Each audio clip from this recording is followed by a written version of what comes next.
Isaiah 61 verse 1 and 2, the Spirit of the sovereign Lord is upon me.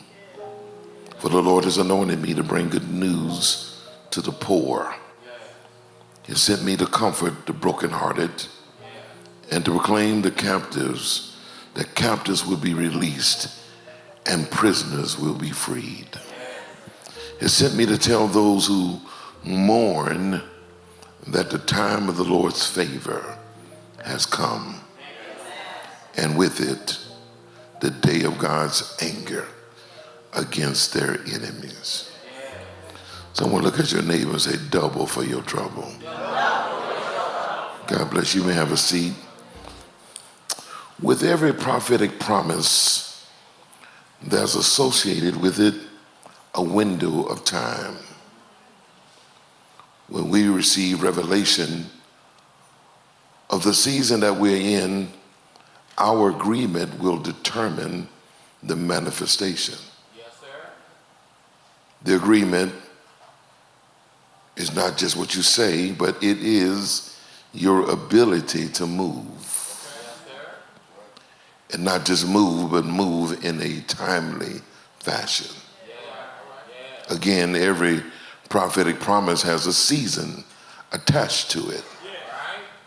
And when God speaks, we cannot decide to wait for the right conditions. We have to move right now. I believe there's a portal in the spiritual realm that when we receive prophecy, that we have to move with urgency. The writer says that the time of the Lord's favor has come. What does this mean? It means that the favor that has been declared over your life will now be displayed. You heard it, but now you're going to see it. I'll say it again. You heard it, but now you're going to see it. It also means that what's been delayed is now delivered.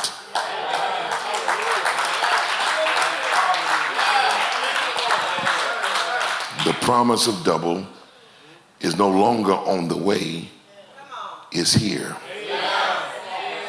So we're not waiting on the move of God. God is waiting on the move of man.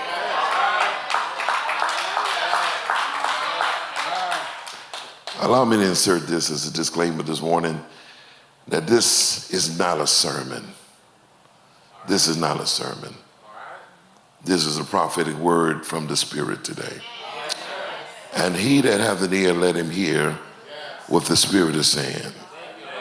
Many times we come to church ready to hear a sermon, wondering, what did the bishop conjure up and prepare for us today?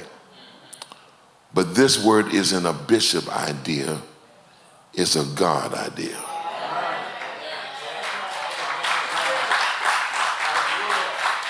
God is sounding an alarm from the corridors of heaven. And he said, he has sent me to tell those who mourn that the time of the Lord's favor has come. And with it, the day of God's anger against their enemies. First of all, you got to understand that the time of your mourning is over. It's over.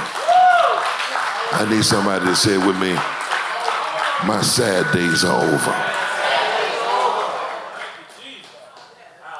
What you got to do is shift gears, because the season has changed. It's one of the most problematic issues with the people of God. God has shifted and we are stuck. God has moved, but we're still in the same place. And some of us are parked in a season that was only meant for preparation. Don't make your preparation permanent. God allowed your mourning, but it's now time to move. Look at him and say, move, move, move, move. Yeah, say it again, move. Say it a little louder, move. I need you to also say this, I'm on the move. I'm on the move. I am reminded of a famous quote from Hillel the Elder, one of our old Jewish scholars. He asked the question, if I'm not for myself, who will be for me? And if I'm only for myself, what am I? And if not now, when? If I am not for myself, who will be for me? And if I'm only for myself, what am I? And if not now, when? This ancient scholar probed into the insecurities of human limitations and shame to ask, if I'm not for me, who will be for me? And if not now, when will it be? Someone later came along and made an addendum to this quote and said, if not me, then who? See, y'all ain't got it yet. If nobody else is going to be blessed, I'm going to be blessed. Why not me? Y'all ain't ready to work with me this morning. Somebody say, why not me? If someone's going to get a miracle this morning, why not me?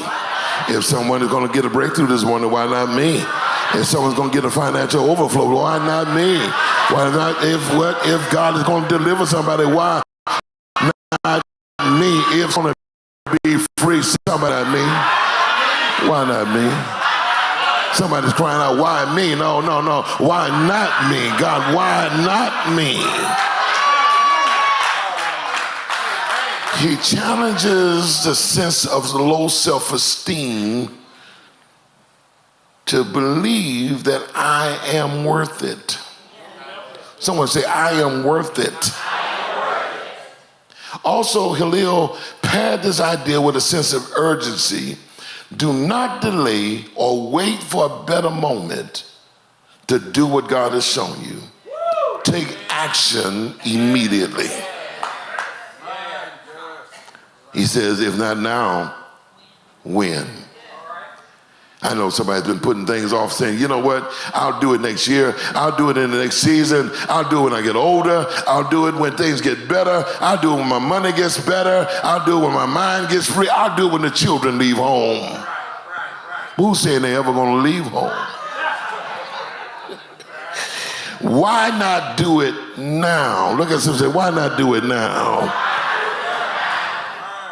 So when I see that the time of favor has come, it does not suggest that it's on the way.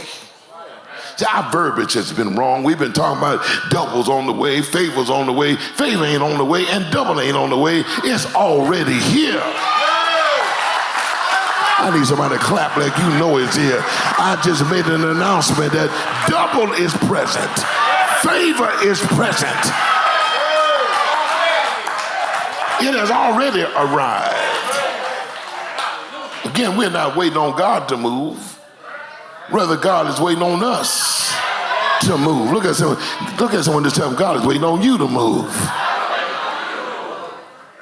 He wants you to move into what he's already done.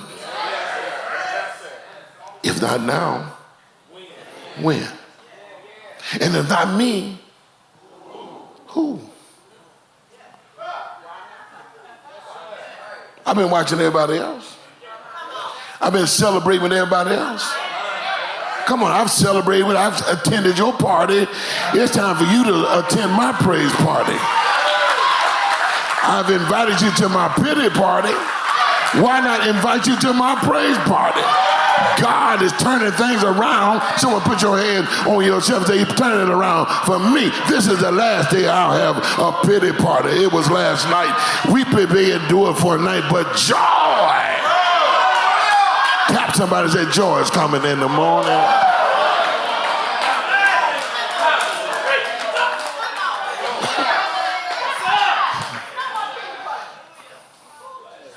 I sent your RSVP to my pity party. Come on and pity with me. Come on and mourn with me. Well, the Bible tells us to mourn with those that mourn, but to rejoice with those that rejoice. I'm going to mourn with you when you're mourning, but I need a season where you stop your mourning and get your joy back. I need somebody to go and shout for joy real quick and say, I'm getting my joy back this morning. Yes, I am. Oh, yes, I am. Ecclesiastes chapter 11, verse 4 says, farmers who wait for perfect weather never plant. If they watch every cloud, they will never harvest. In the Amplified version, it says this, he who watches the wind, waiting for all the conditions to be perfect, will not sow seed. And he who looks at the clouds will not reap a harvest. What Solomon is saying here is that if you wait on everything to be perfect, then you'll never accomplish anything. This leads me to the first place that we fail to move. You're waiting on something perfect. It's not perfect. I don't have all the money. Come on here now. I don't have the proper education for this job. I'm not at the weight I want to be for this man. Come on here now. Come on. My credit ain't right yet. Come on somebody. Don't act like y'all got it all together. Don't play with me this morning. I got some stuff I'm still working through. And I'm hesitating because it's not perfect yet. First place is hesitation. Someone say hesitation. We hesitate because we're afraid. Afraid to fail to fall short or to face change. And when you dissect the word hesitation, it breaks down to he said instead of action. I'm gonna come on, let me give it back to rewind this back. And don't just look at the word as hesitation. It really, when you break it down, he sat instead of action. And some of us, instead of us getting to action, we're sitting on the action. We're waiting on something else. We're waiting for another time. But it's time for us to stop hesitating. Here's a question for you. Here's what I knew this. I knew it was going to alarm some of us, and we can't shout on this because this is a tail beater right here. Let me just tell you something. I want to know something here. What are you sitting on? Yeah. What dream are you sitting on? What vision are you sitting on? What plan are you sitting on? God says it's time for you to stop hesitating. Move. Oh, y'all don't have to say amen. Say ouch. I got some hesitators in here. You make, no, not right now. Not right now. Hesitation, because fear comes in when faith should have stood up. But guess what? God says it's time for you to move when the opportunity avails itself. When Peter saw Jesus walking on the water, and he asked him, can I come out there and be with you? Jesus simply said, come. Peter didn't hold a meeting with the other 11 disciples. He didn't hesitate. He just got out of the boat and walked. When God called Abraham from the land of his family and familiarities, God told him that he would bless him, he would bless his name, and then he would make him a blessing. But he didn't give him direction. He didn't tell him which way to go. He said, get out and I'll show you the way. He didn't hesitate. He just left. Y'all not walking with me. When Jesus asked the lad to bring his greasy bag to this camp meeting to surrender it, the boy gave Jesus the 2 fish and the 5 barley loaves. He didn't hesitate. He just gave it up. He said, listen, Jesus, here it is. And see, so many of us, we're missing our miracle because we are hesitating. God says, move, and you say, wait. God says, do it, and you say, not now. God says, I'm tired of my people not trusting me, and start hesitating. I need you to move now.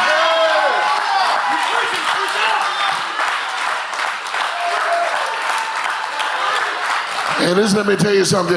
You're not going to be able to take everybody with you. Some folk are stuck right where they are. They ain't going nowhere. You're around chronic hesitators.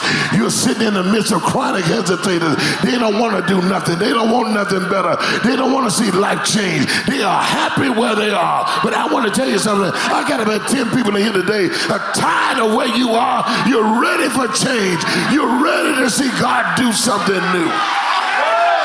And I'm tired. I'm sorry to tell you, but baby, I see you on the other side. I'll see you when I get to the top.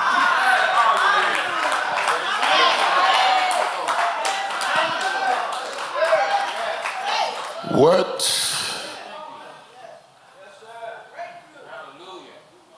are you sitting on?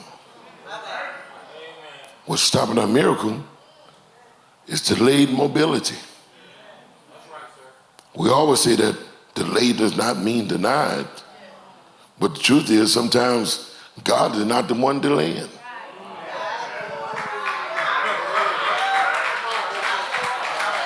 We are.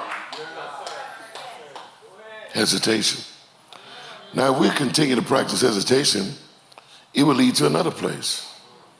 It's called procrastination. Someone say, that's me right there, that's me. Okay.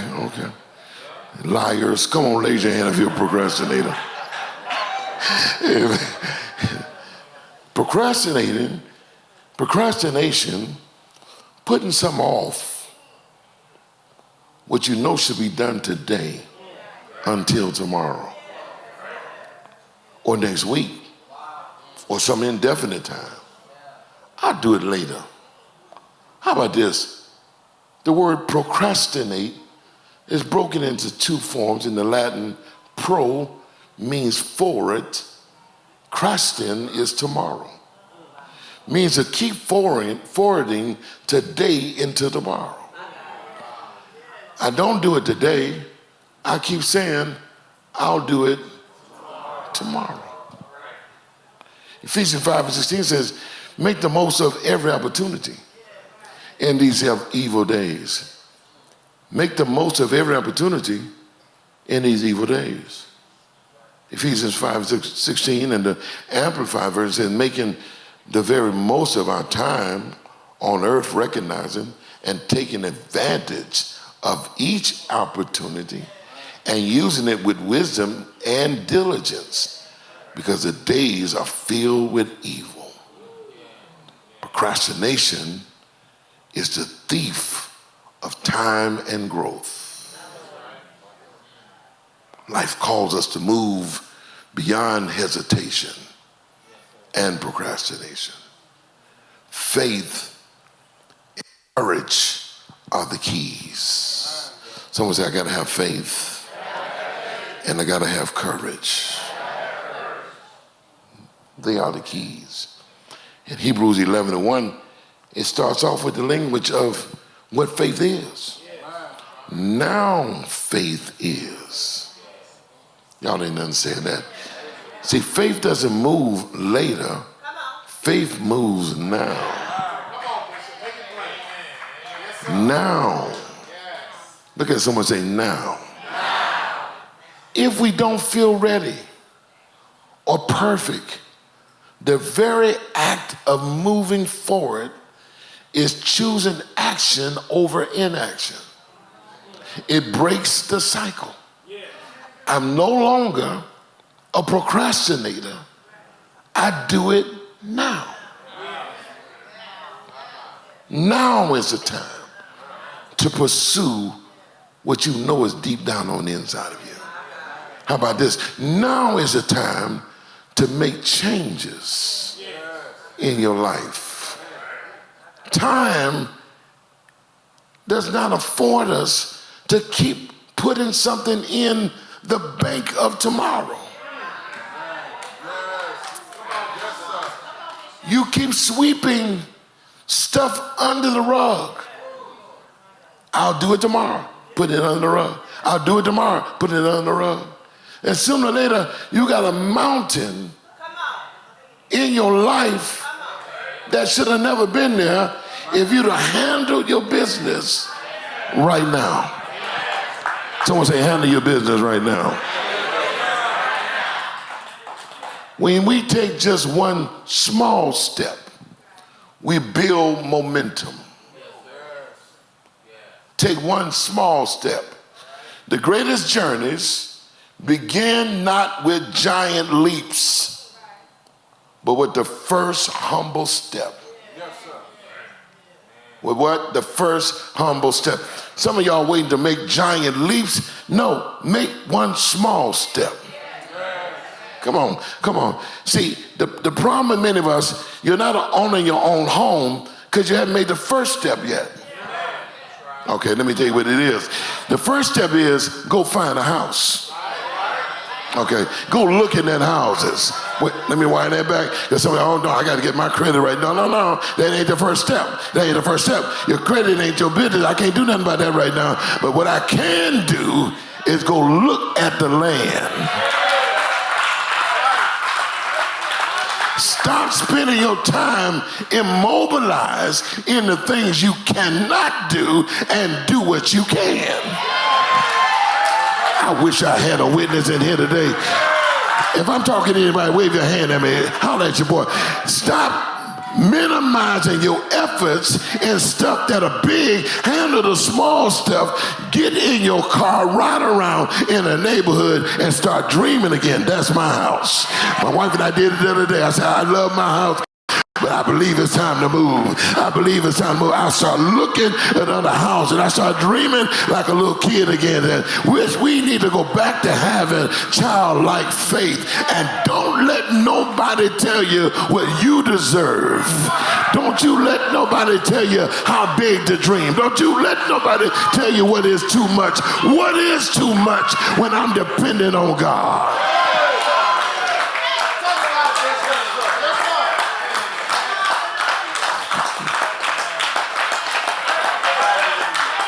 Get away from them T-Nachi thinkers. That's too much. You need all that for? What you need all that for? That's just too much. No. I serve El Shaddai, the God of more than enough. Oh, y'all better hear. I wish I had 10 other folk in here with me. I serve the God of more than enough. And I want your mind to break out of that, because that is the very thing that keeps you procrastinating, because everything is not so easy and you got a lazy spirit. But the Bible says a lazy man will end up in poverty. You got to be bold enough with no money to get out there and look at something, to put your sights on something, to walk on the ground, to speak over something. God's about to do it for me. He did it for that person living in that house. He can do it for me. These are just human beings. These are no extraterrestrial person in there. These are human beings in there. And God is not a respecter of person. If he did it for one, do it for me. Don't wait for giant steps. Take some small steps. Hallelujah. Your first small step to getting healed is to say, I'm healed. Well, I don't see no evidence of it. Don't need to see none. I'm procrastinating because I don't see nothing that looks like what I'm saying. See, faith don't make sense, but faith does make miracles.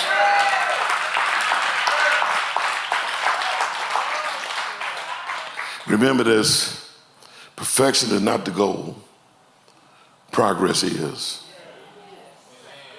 Don't let the fear of stumbling keep you frozen. It's better to start imperfectly than to never start at all. God gives us strength and guidance when we dare to just begin. You got to start somewhere. You got to be starting something. I'm sorry. Robert, you did that to me. I wasn't even thinking about that song he brought up the other day. Got to be starting something. Yeah, and that's what you better be doing. You got to be starting something. Look at someone, you better be starting something. How many of you know this day? I just need you to shout if it's revelation for you. If you started, God will finish it.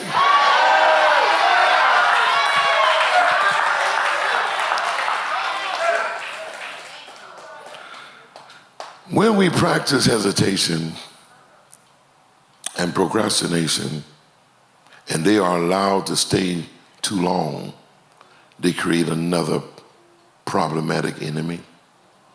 It's called stagnation. Stagnation. Someone say stagnation. Stagnation can become a prison of your dreams and vision. So many people, their dreams are locked into what is rather than what could be. The comfort of the present can make you park in good enough while you never explore what is available. Now I'm going to go back because some of us have forgotten. If not now, when? Okay, wait a minute. Can y'all keep sticking? All right. If not now, when? Why not? Why not me? There's something better waiting for me. And the problem is, Nikki, is that I can see everybody else with it but me. Even in the kingdom, we have limited what people of God should have because we have earmarked prosperity for the world when God never intended on the world to hold it forever. God said, I've put it in the world's hand, that at the right time they will transfer it to you. But we make crazy comments. I see it all the time online. That preacher got too much. This person got too much. But you don't say that Jay-Z got too much. And you don't say that Chris Brown got too much. You don't say that nobody else got too much. You don't say they doing too much. You don't say nothing. You ain't saying Usher's doing too much. Matter of fact, you go to his concert and buy a brand new concert dress and shoes and hat, and you looking all crazy walking in there on your budget, and you don't do that in the world, but you come in here and put the kingdom on the budget. If not us, then who will be blessed? I need you to change that thing. I need you to flip that thing over. Say the kingdom's kids need to be blessed. Put your hand on your own self and say, I'm a kingdom's kid.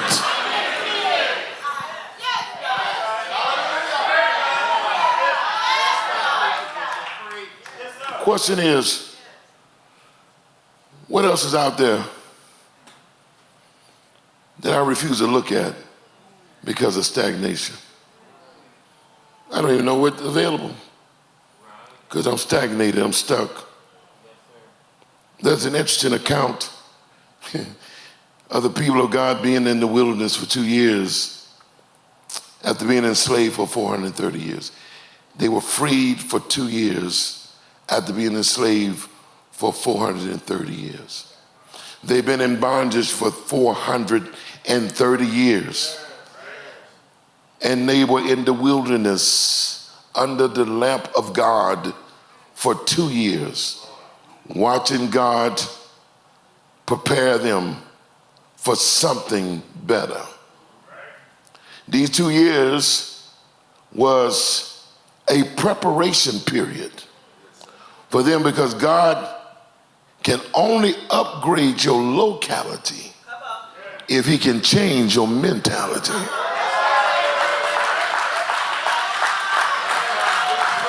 They've been in slavery for 430 years.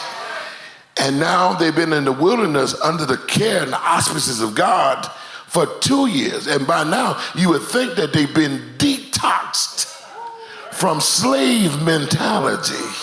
But how many of you know you can take people out of bondage, but they can still be locked up? I watch some of y'all week after week. You keep coming back here doing the same old thing. There's a word of freedom that's going forth in this place, but you won't change your mind. That's why when you come in here, you get a free word, you go right back to bondage because you love bondage. You're used to bondage. You like it. It's a part of who you want to be. But can I tell you something? Your days of bondage are going to get freed in this place here today because I'm tired of seeing the people of God keep going back home and getting locked up again. I'm going to declare over you today that your mind is going to change. Some way, change my mind. Someone said, change my mind. They learned to follow. They learned to follow the Lord. They were supposed to learn to trust the Lord. They're supposed to know him better. 2 years. They should have been ready for the promised land. Some of y'all been here more than 2 years. But are you ready for the double? See how you're quiet now? Yeah, because see, you won't double with no price. You won't double with no duty. But if you're gonna get double, you gotta do something. There's gotta be a change on the inside. And you gotta stop stagnating in who you are. There's somebody on the inside of you that's crying out, this is not who you are. You're better than this. There's somebody on the inside of you crying out, please let me do better than this. And nobody else is stopping your greatness. You are stopping your own greatness. Go on, preach, Glynn. They're going to get it on the way home. Go on, preach, Glynn. Just tell them anyway. You got to get to the place that good enough is not good enough. And average is not where I'm supposed to be. Living on the bottom is not what God intended me to be. You got to ask yourself, is this God's best for me? Am I living in the conditions that's God's plan for me? I know I've been enslaved for 430 years, and let us black people stop talking about how we were enslaved for 40 years. It's time for you to get free, because the Bible tells me that when Christ sets us free, we are free indeed. Come on, people of God. Someone say, well, I'm free this morning. See, the freedom is not in my wallet. It's not in my neighborhood. It's freedom begins in my mind. If you've been freed in your mind, come on, I need you to shout like you done lost your mind. I'm free in this place.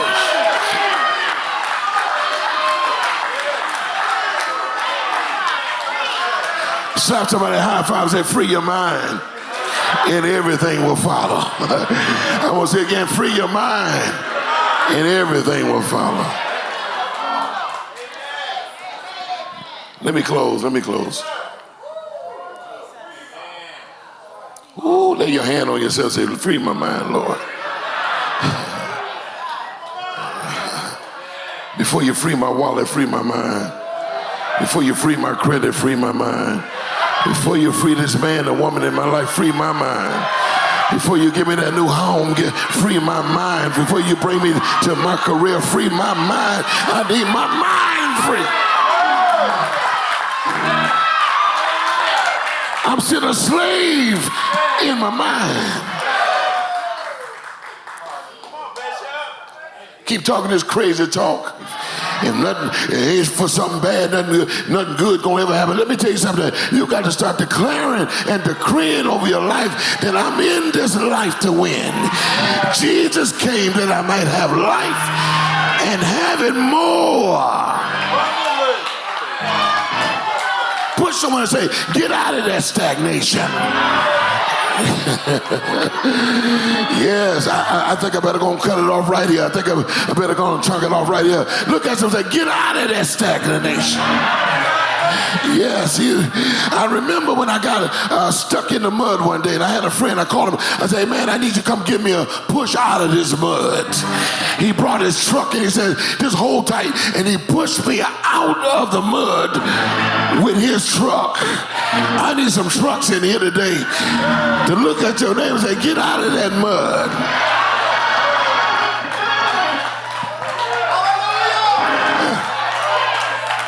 All right, I'm gonna close it.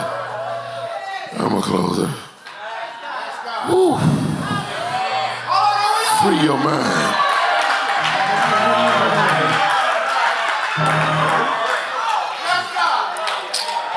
Sit down.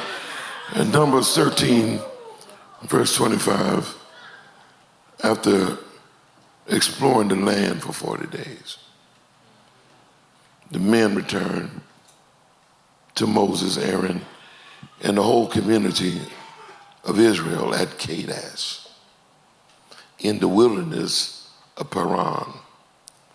They reported to the whole community what they had seen and shown them the fruit that had been taken from the land. This was their report to Moses. I wish I would study your Bibles. I really do. I really wish you would, because you'll be familiar with this. Yeah, we entered the land you sent us to explore, and it was indeed a bountiful country, a land flowing with milk and honey. Can I pause before I proceed? The land was flowing with, okay, y'all got it. One more time, look at your neighbor. The land was flowing with milk and honey.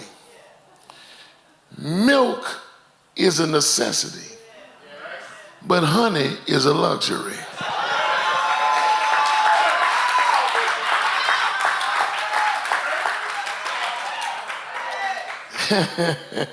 Here's the kind of fruit it produces. But the people living there are powerful, and their towns are large and fortified. We even saw giants there. The descendants of Enoch, the Amalekites live in the Nevaeh, and the Hittites, the Jebusites, and Amorites live in the hill country. The Canaanites live along the coastline, the Meridian Sea, and along the Jordan Valley. They gave a report. They said it's too big for us because they were stagnated in their minds. Verse 30, but Caleb tried to quiet the people. As they stood before Moses, let's go at once and take the land. Let's do what? Let's go at once.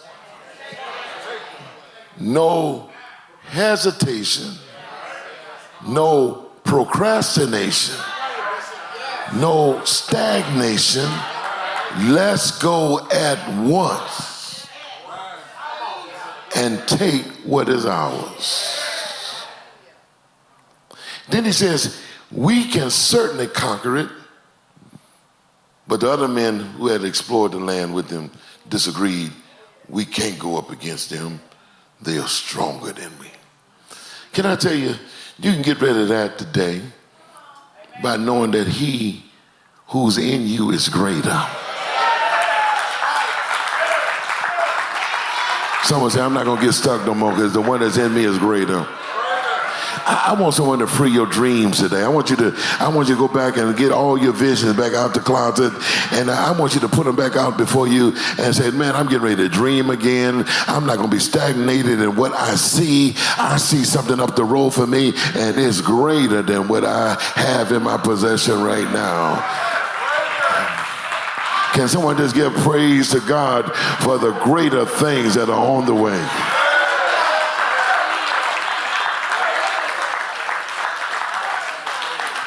I got to tell you this. Y'all sit down. I'm finished. I promise you, I'm finished. As I say this. Here's the problem. When you're stagnated, you don't see straight.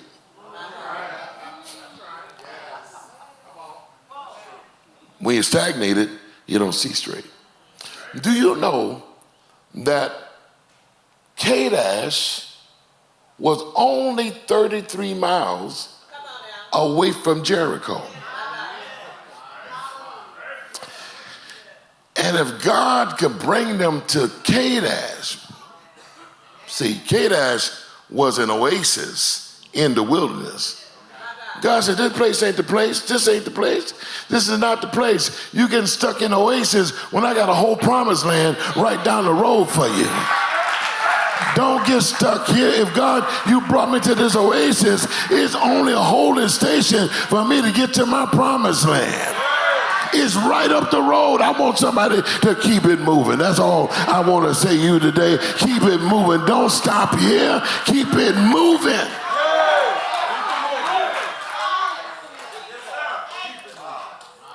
My name is Glynn B. Allen Sr., and I approve this message. Well, after hearing this word today, I know that you're blessed, and you should know it as well.